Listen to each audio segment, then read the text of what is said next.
사도들이 이미 2번 체포되고 채찍질을 당했지만 스데반의 순교를 시작으로 파괴적인 수준의 박해가 시작됩니다. 그러나 사도행전 전체에서 하나님은 이런 위기들을 사용하셔서 복음이 전진하게 하십니다. 교회는 박해로 인해 예루살렘의 울타리를 넘어 복음을 들고 나아가지 않을 수 없게 된 것이죠.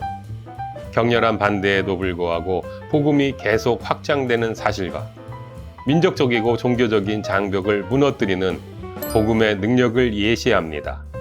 박해에도 불구하고 오히려 그 박해로 인해 복음이 사방으로 흩어져 나아가는 그 현장 속으로 함께 가보실까요?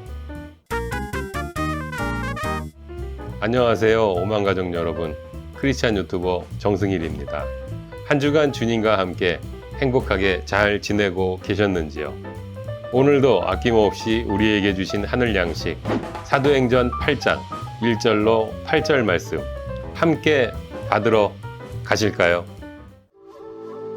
사울은 그가 죽임당함을 마땅히 여기더라.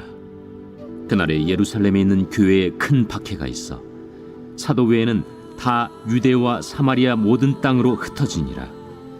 경건한 사람들이 스데반을 장사하고 위하여 크게 울더라. 사울이 교회를 참멸할세 각 집에 들어가 남녀를 끌어다가 옥에 넘기니라.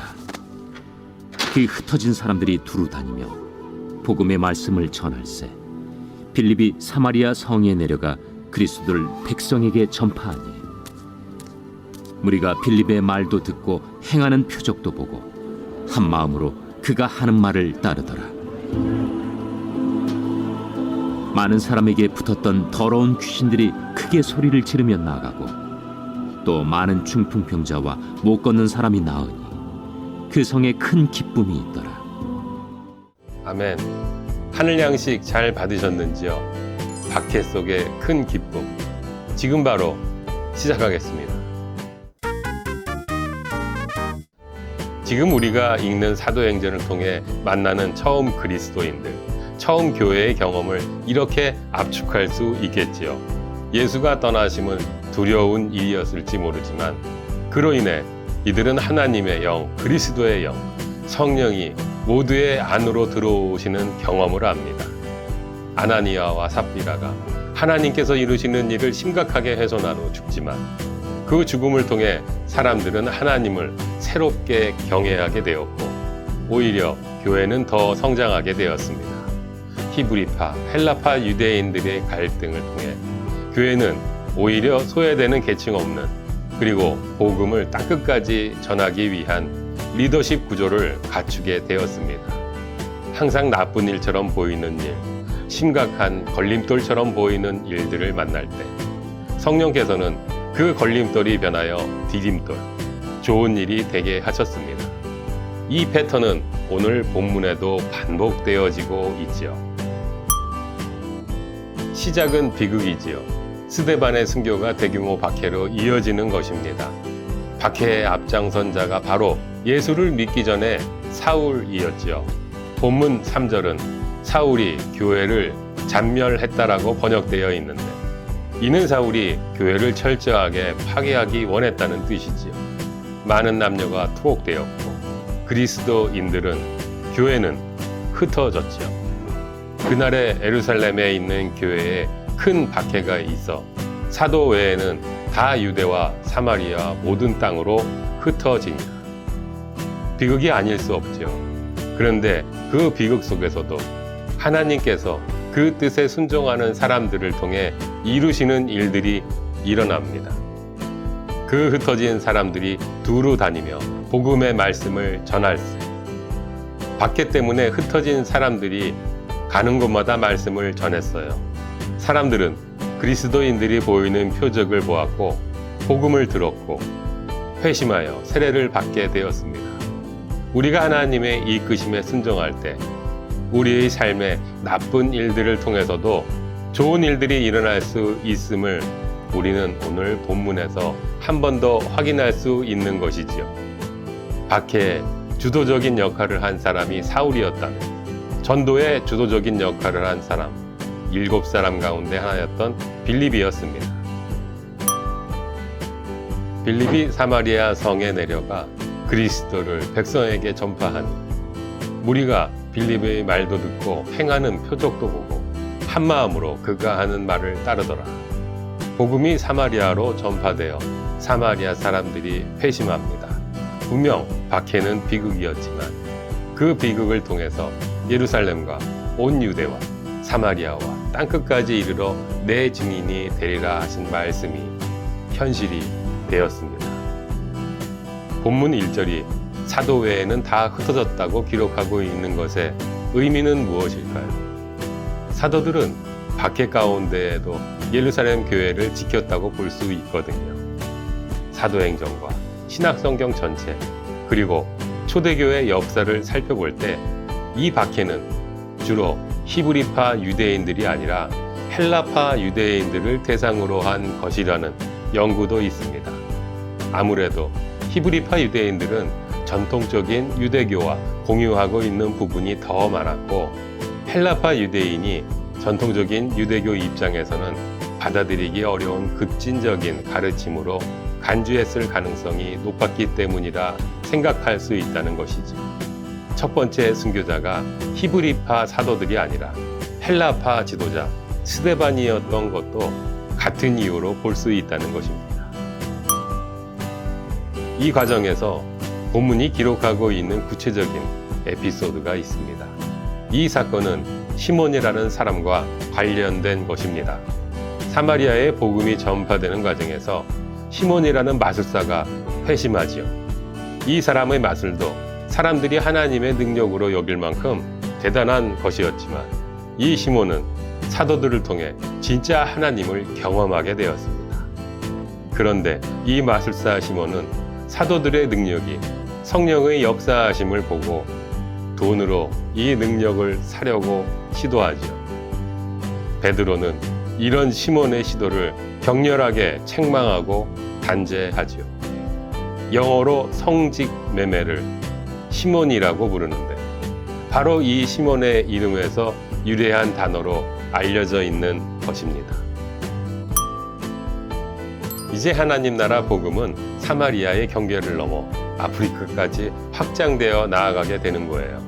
예루살렘, 온 유대, 사마리아, 땅끝까지의 움직임이 계속 이어져 나아가는 것이지요. 이 움직임은 빌립이 주도한 것처럼 보일 수 있지요. 하지만 빌립은 박해로 인해 흩어져서도 어디로 가든지 하나님 나라 복음을 전했던 많은 사람 가운데 한 사람이었을 뿐입니다. 게다가 빌립의 행동을 주도하고 있었던 것은 어떤 의미에서 빌립이 아니었습니다. 빌립이 에디오피아 관리를 만나는 26절로 39절까지 총 14절 가운데 3절에 이런 표현이 나타나 있음을 알 수 있지요. 26절 주의 사자가 빌립에게 말하여 이르되 29절 성령이 빌립더러 이르시되 39절 둘이 물에서 올라올새 주의 영이 빌립을 이끌어 간지라.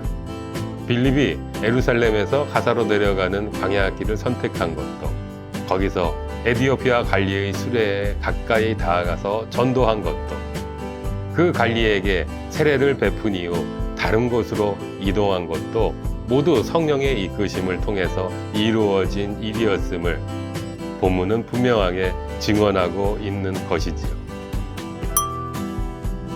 그렇다면 오늘 본문의 주제는 이렇게 정리해 볼 수 있지 않을까요?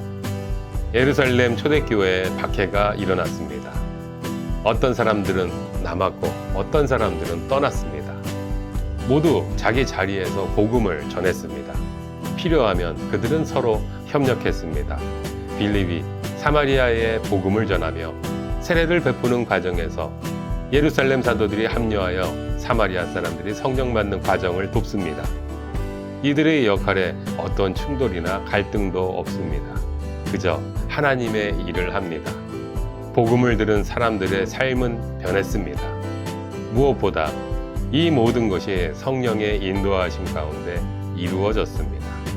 우리가 그리스도인이 된다는 것은 평소와 같은 삶의 방식에 몇 가지 종교 활동이 더 얹어진다고 그리스도인이 되는 것이 아니라는 것이지요. 그리스도인이 된다는 것은 아예 삶이 변하는 것이지요. 아예 다른 삶을 살게 되는 것입니다. 그렇게 다른 삶을 살게 된 사람들은 주변 사람들의 삶도 변화시켜 줄 수 있다는 것이지요. 빌립을 만난 사마리아 사람들은 기뻐했지요. 빌립을 만난 에디오피아 내시도 기뻐했지요. 예수의 사람들, 성령의 사람들은 만나는 사람에게 기쁨이 됩니다. 흩어진 사람들이 세상의 기쁨이 되었습니다. 우리의 삶도 그렇게 될 수 있지 않을까요? 사랑하는 여러분, 오늘 박해 때문에 흩어진 사람들이 하나님 나라의 전화위복을 경험했던 것처럼, 그래서 주변 사람들에게 세상의 기쁨이 되었던 것처럼 우리를 통해서 우리 주변 사람들이 기쁨을 얻게 될 것입니다. 이 세상이 더 나은 곳이 될 것입니다. 우리가 다른 사람의 기쁨이 될 때, 세상의 기쁨이 될 때 하나님도 기뻐하십니다. 우리는 하나님의 기쁨이 됩니다. 우리가 우리 안에 계신 하나님의 영의 이끄심에 순종한다면 우리는 진짜 그리스도인이 될 수 있는 것이지요. 그러면 우리를 만난 사람들이 기쁨을 경험하게 될 것입니다. 우리 때문에, 우리가 전하는 좋은 소식 때문에, 우리 주변 사람들이 삶의 문제가, 이 세상에 얽히고 설킨 문제가 풀리는 경험을 하게 될 것입니다. 이 세상이 더 나은 곳이 될 것입니다. 신나는 세상이 될 것입니다. 그리스도인이어서 신나는 삶을 살아가는 우리가 더욱 되기를 주님의 이름으로 당신을 축복합니다. 하나님의 기쁨이 되시는 한 주간의 삶이 되시길 소망하고 기도합니다. 다음 주에 만나뵐 때까지 건강하시고 행복하십시오. 오늘의 만나는 오늘도 한 손엔 사랑, 한 손엔 복음을 들고 세상을 향해 나아갑니다.